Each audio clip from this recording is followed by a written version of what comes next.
మద్యం ముడుపుల కేసు మూలాలను శోధిస్తున్న సిట్ శనివారం రోజు 2 పనులు చాలా దిగ్విజయంగా పూర్తి చేసింది. ఒకటి, కింగ్ పిన్ మిథున్ రెడ్డిని అరెస్ట్ చేసి రిమాండ్కి పంపడం. రెండోది, కేసుకు సంబంధించి 305 పేజీల ప్రిలిమినరీ ఛార్జ్ షీట్ కోర్టులో వేయటం. 20 రోజుల్లో ఇంకో ఛార్జ్ షీట్ వేస్తామని కూడా కోర్టుకి తెలిపింది. ఈ రెండు సిట్ దర్యాప్తు పరిణామాలే. ఎందుకంటే మిథున్ రెడ్డి అరెస్ట్ చేయడం అంటే అది మామూలు విషయం కాదు. జగన్కు నమ్మిన బంటు, ప్రస్తుతం రాజంపేట ఎంపీ, గత 2 సార్లు కూడా రాజంపేట ఎంపీగా ఉన్నాడు. YCP parliamentary party floor leader, వైసీపీలో కీలక నేత. అందుకనే మిథున్ రెడ్డి అరెస్టుతో వైసీపీ నాయకులు, క్యాడర్ ఉలిక్కిపడ్డారు. సో ఇక మిగిలింది బిగ్ బాస్ జగన్ రెడ్డి. మిథున్ రెడ్డిని రేపో మాపో కస్టడీకి ఇస్తారు. ఆయన కస్టడీలో చెప్పినా చెప్పకపోయినా జగన్ రెడ్డి దోపిడీకి సంబంధించి కీలక ఆధారాలు అయితే సిట్ దగ్గర ఉన్నాయి. సజ్జల శ్రీధర్ రెడ్డి, విజయసాయి రెడ్డిలు కూడా కొంత ఇన్ఫర్మేషన్ ఇచ్చారు. అందుకని ఛార్జ్ షీట్లో జగన్ రెడ్డి పేరు 2 సార్లు సిట్ అయితే పొందుపరిచింది. ఇప్పుడు సిట్ ముందున్న కర్తవ్యం ఏంటంటే బిగ్ బాస్ని ఎప్పుడు ఎలా అరెస్ట్ చేస్తారు అనేదే.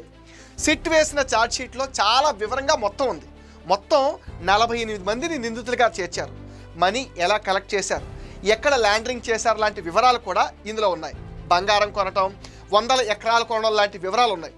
దేశ చరిత్రలో ఇదే అతిపెద్ద లిక్కర్ స్కామ్. చాలా ఆర్గనైజ్డ్గా, కస్టమైజ్డ్గా చేశారు. మాఫియాలో ఉన్న వాళ్ళు మాత్రమే ఇలా చేయగలరు.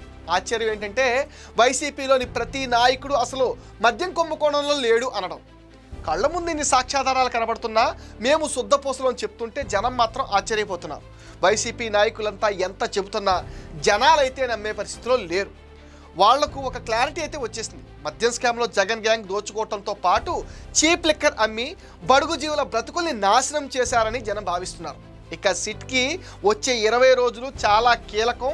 రెండో ఛార్జ్ షీట్లో జగన్ రెడ్డి, మిథున్ రెడ్డి, చెవిరెడ్డి భాస్కర్ రెడ్డి, ధనుంజయ రెడ్డి, కృష్ణమోహన్ రెడ్డి, బాలాజీ గోవిందప్పల పాత్రకు సంబంధించి వివరాలు రెండో ఛార్జ్ షీట్లో పెట్టబోతున్నారు.